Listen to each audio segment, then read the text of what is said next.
क्या आप पूरी जिंदगी नौकरी करके भी अमीर नहीं बन पा रहे हैं? क्या आपने कभी सोचा है कि कुछ लोग कम मेहनत में भी बहुत पैसा कैसे कमा लेते हैं? आज मैं आपको एक ऐसी बुक के बारे में बताने वाला हूं जिसने लाखों लोगों की सोच बदल दी। नाम है रिच डैड पुअर डैड। इस बुक में रॉबर्ट कियोसाकी हमें सिखाते हैं कि अमीर लोग पैसे के लिए काम नहीं करते, पैसा उनके लिए काम करता है। इस वीडियो में आप जानेंगे अमीर और गरीब की सोच में फर्क, पैसे को कैसे कंट्रोल करें, और वो सीक्रेट जो स्कूल में कभी नहीं सिखाया जाता। तो वीडियो को अंत तक जरूर देखना, क्योंकि ये सिर्फ एक बुक नहीं, आपकी जिंदगी बदलने वाला माइंडसेट है। चलो शुरू करते हैं। अध्याय 1, rich dad poor dad. Robert Kiyosaki के अनुसार मेरे दो डैडी थे, एक अमीर और दूसरे गरीब। एक बहुत पढ़े लिखे थे और समझदार थे, PhD थे, और उन्होंने अपने 4 साल के अंडरग्रेजुएट कार्य को 2 साल से भी कम समय में कर लिया था। इसके बाद वे आगे पढ़ने के लिए Stanford university, university of Chicago तथा नॉर्थवेस्टर्न यूनिवर्सिटी गए, और यह सब उन्होंने पूरी तरह से स्कॉलरशिप के सहारे ही किया। मेरे दूसरे डैडी 8वीं से आगे नहीं पढ़े थे। दोनों ही अपने करियर में सफल थे। दोनों ने जिंदगी भर कड़ी मेहनत की थी। दोनों ने ही काफी पैसा कमाया था, परंतु उनमें से एक पूरी जिंदगी पैसे के लिए परेशान होता रहा।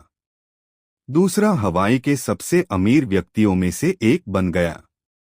एक के मरने पर उसके परिवार, चर्च और जरूरतमंदों को करोड़ों डॉलर की दौलत मिली। दूसरा अपने पीछे का राजा छोड़कर मरा। मेरे दोनों डैडी इरादे के पक्के, चमत्कारी और प्रभावशाली थे। दोनों ने मुझे सलाह दी, परंतु उनकी सलाह एक सी नहीं थी। दोनों ही शिक्षा पर बहुत जोर देते थे, परंतु उनके द्वारा सुझाए गए पढ़ाई के विषय अलग अलग थे। अगर मेरे पास केवल एक ही डैडी होते तो मैं या तो उनकी सलाह मान लेता या फिर उसे ठुकरा देता। चूंकि सलाह देने वाले दो थे, इसलिए मेरे पास दो विरोधाभासी विचार होते थे, एक अमीर आदमी का और दूसरा गरीब आदमी का। किसी भी एक विचार को सीधे सीधे मान लेने या न मानने के बजाय मैं उनकी सलाहों पर काफी सोचा करता था, उनकी तुलना करता था और फिर खुद के लिए फैसला किया करता था। समस्या यह थी कि अमीर डैडी अभी अमीर नहीं थे और गरीब डैडी अभी गरीब नहीं थे। दोनों ही अपने करियर शुरू कर रहे थे और दोनों ही दौलत तथा परिवार के लिए मेहनत कर रहे थे, परंतु पैसे के बारे में दोनों के विचार और नजरिए एकदम अलग थे। उदाहरण के तौर पर एक डैडी कहते थे, पैसे का मोह ही सभी बुराइयों की जड़ है, जबकि दूसरे डैडी कहा करते थे, पैसे की कमी ही सभी बुराइयों की जड़ है। जब मैं छोटा था तो मुझे दोनों डैडियों की अलग अलग सलाहों से दिक्कत होती थी। एक अच्छा बच्चा होने के नाते मैं दोनों की बातें सुनना चाहता था। परेशानी यह थी कि दोनों एक सी बातें नहीं कहते थे। उनके विचारों में जमीन आसमान का फर्क था, खासकर पैसे के मामले में। मैं काफी लंबे समय तक यह सोचा करता कि उनमें से किसने या कहा, क्यों कहा और उसका परिणाम क्या होगा। मेरा बहुत सा समय सोच विचार में ही गुजर जाता था। मैं खुद से बार बार इस तरह के सवाल पूछा करता, उन्होंने ऐसा क्यों कहा, और फिर दूसरे डैडी की कही हुई बातों के बारे में भी इसी तरह के सवाल पूछता। काश मैं यह बोल सकता, हाँ वे बिल्कुल सही हैं, मैं उनकी बातों से पूरी तरह सहमत हूँ, या यह कहकर मैं सीधे उनकी बात ठुकरा सकता, बुढ़े को यह नहीं पता कि वह क्या कह रहा है। चूंकि दोनों ही मुझे प्यारे थे, इसलिए मुझे खुद के लिए सोचने पर मजबूर होना पड़ा। इस तरह सोचना मेरी आदत बन गई, जो आगे चलकर मेरे लिए बहुत फायदेमंद साबित हुई। अगर मैं एक तरह से ही सोच पाता तो यह मेरे लिए इतना फायदेमंद नहीं होता। धन दौलत का विषय स्कूल में नहीं बल्कि घर पर पढ़ाया जाता है। शायद इसीलिए अमीर लोग और ज्यादा अमीर होते जाते हैं, जबकि गरीब और ज्यादा गरीब होते जाते हैं और मध्य वर्ग कर्ज में डूबा रहता है। हम में से ज्यादातर लोग पैसे के बारे में अपने माता पिता से सीखते हैं। कोई गरीब पिता अपने बच्चे को पैसे के बारे में क्या सिखा सकता है? वह सिर्फ इतना ही कह सकता है, स्कूल जाओ और मेहनत से पढ़ो। हो सकता है वह बच्चा अच्छे नंबरों से कॉलेज की पढ़ाई पूरी कर ले, फिर भी पैसे के मामले में उसकी मानसिकता और उसका सोचने का ढंग एक गरीब आदमी जैसा ही बना रहेगा। यह सब उसने तब सीखा था जब वह छोटा बच्चा था। धन का विषय स्कूलों में नहीं पढ़ाया जाता। स्कूलों में शैक्षणिक और व्यावसायिक निपुणताओं पर जोर दिया जाता है, न कि धन संबंधी निपुणता पर। इससे यह साफ हो जाता है कि जिन स्मार्ट बैंकर्स, डॉक्टर्स और अकाउंटेंट्स के स्कूल में अच्छे नंबर आते हैं, वे जिंदगी भर पैसे के लिए संघर्ष क्यों करते हैं। हमारे देश पर जो भारी कर्ज लदा हुआ है, वह काफी हद तक उन उच्च शिक्षित राजनेताओं और सरकारी अधिकारियों के कारण है जो आर्थिक नीतियां बनाते हैं, और मजे की बात यह है कि वे धन के बारे में बहुत कम जानते हैं। मैं अक्सर नई सदी में आने वाली समस्याओं के बारे में सोचता हूँ। तब क्या होगा जब हमारे पास ऐसे करोड़ों लोग होंगे जिन्हें आर्थिक और चिकित्सकीय मदद की जरूरत होगी। धन संबंधी मदद के लिए या तो वे अपने परिवारों पर या फिर सरकार पर निर्भर होंगे। क्या होगा जब मेडिकेयर और सोशल सिक्योरिटी के पास का पैसा खत्म हो जाएगा? किस तरह कोई देश तरक्की कर पाएगा अगर पैसे के बारे में पढ़ाई की जिम्मेदारी माता पिता के ऊपर छोड़ दी जाए, जिनमें से ज्यादातर गरीब हैं या गरीब होंगे? चूंकि मेरे पास दो प्रभावशाली डैडी थे, इसलिए मैंने दोनों से ही सीखा। मुझे दोनों की सलाह पर सोचना पड़ता था। इस तरह से सोचते सोचते मैंने यह भी जान लिया कि किसी व्यक्ति के विचार उसकी जिंदगी पर कितना जबरदस्त प्रभाव डाल सकते हैं। उदाहरण के तौर पर, एक डैडी को यह कहने की आदत थी, मैं इसे नहीं खरीद सकता। दूसरे डैडी इन शब्दों के इस्तेमाल से चिढ़ते थे। वे जोर देकर कहा करते थे कि मुझे इसके बजाय यह कहना चाहिए, मैं इसे कैसे खरीद सकता हूं। पहला वाक्य नकारात्मक है और दूसरा प्रश्नवाचक। एक में बात खत्म हो जाती है और दूसरे में आप सोचने के लिए मजबूर हो जाते हैं। मेरे जल्द ही अमीर बनने वाले डैडी ने मुझे समझाया कि जब हम कहते हैं मैं इसे नहीं खरीद सकता, तो हमारा दिमाग काम करना बंद कर देता है। इसके बजाय जब हम यह सवाल पूछते हैं, मैं इसे कैसे खरीद सकता हूं, तो हमारा दिमाग काम करने लगता है। उनका यह मतलब नहीं था कि आपका जिसे चीज पर दिल आ जाए उसे खरीद ही लें। वे लगभग दीवानगी की हद तक अपने दिमाग को कसरत करवाना चाहते थे, क्योंकि उनके ख्याल से दिमाग दुनिया का सबसे ताकतवर कंप्यूटर है। मेरा दिमाग हर रोज तेज होता जाता है, क्योंकि मैं इसकी कसरत करता रहता हूं। यह जितना तेज होता जाता है, मैं इसकी मदद से उतना ही ज्यादा पैसा कमा सकता हूं। उनका मानना था कि मैं इसे नहीं खरीद सकता कहना दिमागी आलस की पहचाने हैं। हालांकि दोनों ही डैडी अपने काम में कड़ी मेहनत करते थे, परंतु मैंने देखा कि पैसे के मामले में एक डैडी की आदत यह थी कि वे अपने दिमाग को सुला देते थे और दूसरे डैडी अपने दिमाग को लगातार कसरत करवाते रहते थे। इसका दीर्घकालीन परिणाम यह हुआ कि एक डैडी आर्थिक रूप से बहुत अमीर होते चले गए, जबकि दूसरे डैडी लगातार कमजोर होते गए। इसे इस तरह से समझें कि एक व्यक्ति हर रोज कसरत करने के लिए जिम जाता है, जबकि दूसरा व्यक्ति अपने सोफे पर बैठकर टीवी देखता रहता है। शरीर की सही कसरत से आप ज्यादा तंदुरुस्त हो सकते हैं और दिमाग की सही कसरत से आप ज्यादा अमीर हो सकते हैं। आलस्य से स्वास्थ्य और धन दोनों का नुकसान होता है। मेरे दोनों डैडियों की विचारधारा में जमीन आसमान का अंतर था। एक डैडी की सोच थी कि अमीरों को ज्यादा टैक्स देना चाहिए ताकि बेचारे गरीबों को ज्यादा फायदा मिल सके, जबकि दूसरे डैडी कहते थे टैक्स उन लोगों को सजा देता है जो उत्पादन करते हैं और उन लोगों को इनाम देता है जो उत्पादन नहीं करते। एक डैडी सिखाते थे मेहनत से पढ़ो ताकि तुम्हें किसी अच्छी कंपनी में नौकरी मिल जाए, जबकि दूसरे डैडी की सीख यह थी मेहनत से पढ़ो ताकि तुम्हें किसी अच्छी कंपनी को खरीदने का मौका मिल जाए। एक डैडी कहते थे मैं इसलिए अमीर नहीं हूं क्योंकि मुझे बाल बच्चों को पालना पड़ता है।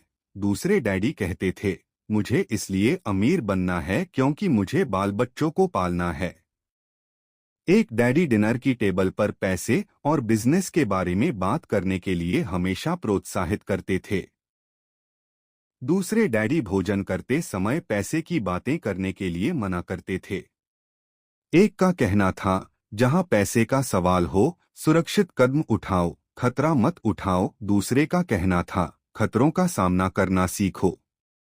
एक का मानना था हमारा घर ही हमारा सबसे बड़ा निवेश और हमारी सबसे बड़ी संपत्ति है। दूसरे का मानना था मेरा घर मेरा दायित्व है, और अगर आपका घर आपकी नज़र में आपका सबसे बड़ा निवेश है तो आप गलत हैं।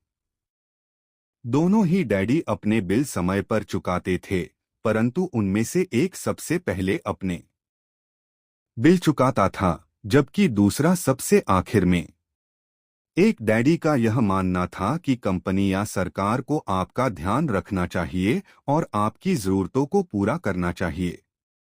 वे हमेशा तनख्वाह में बढ़ोतरी, रिटायरमेंट योजनाओं, मेडिकल लाभ, बीमारी की छुट्टी, छुट्टियों के दिन और बाकी सुविधाओं के बारे में चिंतित रहते थे।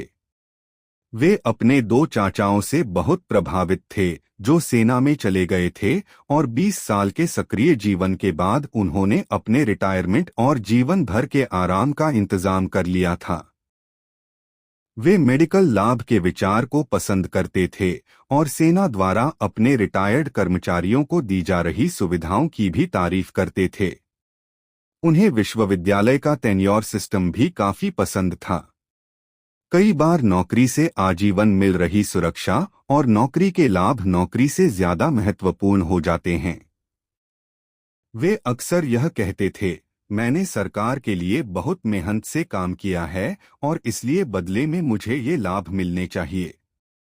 दूसरे डैडी पूरी तरह से आर्थिक स्वावलंबन में विश्वास करते थे। वे सुविधाभोगी मानसिकता के विरोधी थे। वे यह मानते थे कि इस तरह की मानसिकता लोगों को कमजोर और आर्थिक रूप से जरूरतमंद बनाती है। उनका दृढ़ विश्वास था कि आदमी को आर्थिक रूप से सक्षम होना चाहिए। एक डैडी कुछ डॉलर बचाने के लिए परेशान रहे। दूसरे डैडी एक के बाद एक निवेश करते रहे।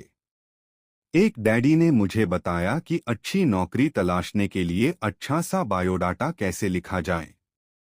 दूसरे ने मुझे यह सिखाया कि कैसे मजबूत व्यावसायिक और वित्तीय योजनाएं लिखी जाएं जिससे मैं नौकरियां दे सकूं। दो प्रभावशाली डैडियों के साथ रहने के कारण मुझे यह विश्लेषण करने का मौका मिला कि उनके विचारों का उनके जीवन पर कितना प्रभाव हो रहा है। मैंने पाया कि दरअसल लोग अपने विचारों से ही अपने जीवन को दिशा देते हैं। उदाहरण के तौर पर मेरे गरीब डैडी हमेशा कहा करते थे मैं कभी अमीर नहीं बन पाऊंगा, और उनकी यह भविष्यवाणी सही साबित हुई। दूसरी तरफ मेरे अमीर डैडी हमेशा खुद को अमीर समझते थे। वे इस तरह की बातें करते थे मैं अमीर हूं और अमीर लोग ऐसा नहीं करते। एक बड़े आर्थिक झटके के बाद जब वे दिवालियेपन की कगार पर थे तब भी वे खुद को अमीर आदमी ही कहते रहे। वे अपने समर्थन में यह कहते थे गरीब होने और पैसा न होने में फर्क होता है। पैसा पास में न होना अस्थायी होता है जबकि गरीबी स्थायी है। मेरे गरीब डैडी यह भी कहते थे मेरी पैसे में कोई रुचि नहीं है या पैसा महत्वपूर्ण नहीं है। मेरे अमीर डैडी हमेशा कहते थे पैसे में बहुत ताकत है। हो सकता है हमारे विचारों की ताकत को कभी भी मापा न जा सके या फिर उन्हें पूरी तरह से समझा न जा सके। फिर भी बचपन में ही मैं यह समझ गया था कि हमें अपने विचारों पर ध्यान देना चाहिए और अपनी अभिव्यक्ति पर भी। मैंने देखा कि मेरे गरीब डैडी इसलिए गरीब नहीं थे क्योंकि वे कम कमाते थे, बल्कि इसलिए गरीब थे क्योंकि उनके विचार और काम गरीबों की तरह थे। दो डैडी होने के कारण बचपन से ही मैं इस बारे में बहुत सावधान हो चला था कि मैं किस तरह की विचारधारा अपनाऊं। मैं किसकी बात मानूं, अपने अमीर डैडी की या अपने गरीब डैडी की।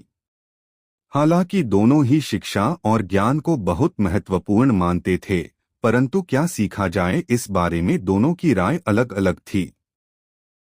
एक चाहते थे कि मैं पढ़ाई में कड़ी मेहनत करूं, डिग्री लूं और पैसे कमाने के लिए अच्छी सी नौकरी ढूंढ लूं। वे चाहते थे कि मैं एक पेशेवर अधिकारी, वकील या अकाउंटेंट बन जाऊं या एमबीए कर लूं। दूसरे डैडी मुझे प्रोत्साहित करते थे कि मैं अमीर बनने का रहस्य सीख लूं, यह समझ लूं कि पैसा किस तरह काम करता है और यह जान लूं कि इससे अपने लिए कैसे काम लिया जाता है। मैं पैसे के लिए काम नहीं करता, इन शब्दों को वे बार बार दोहराया करते थे। पैसा मेरे लिए काम करता है। 9 वर्ष की उम्र में मैंने यह फैसला किया कि पैसे के बारे में मैं अपने अमीर डैडी की बात सुनूंगा और उनसे सीखूंगा। यह फैसला करने का मतलब था अपने गरीब डैडी की बातों पर ध्यान न देना। हालांकि उनके पास कॉलेज की बहुत सी डिग्रियां थीं जो मेरे अमीर डैडी के पास नहीं थीं। रॉबर्ट फ्रॉस्ट का सबक। रॉबर्ट फ्रॉस्ट मेरे पसंदीदा कवि हैं।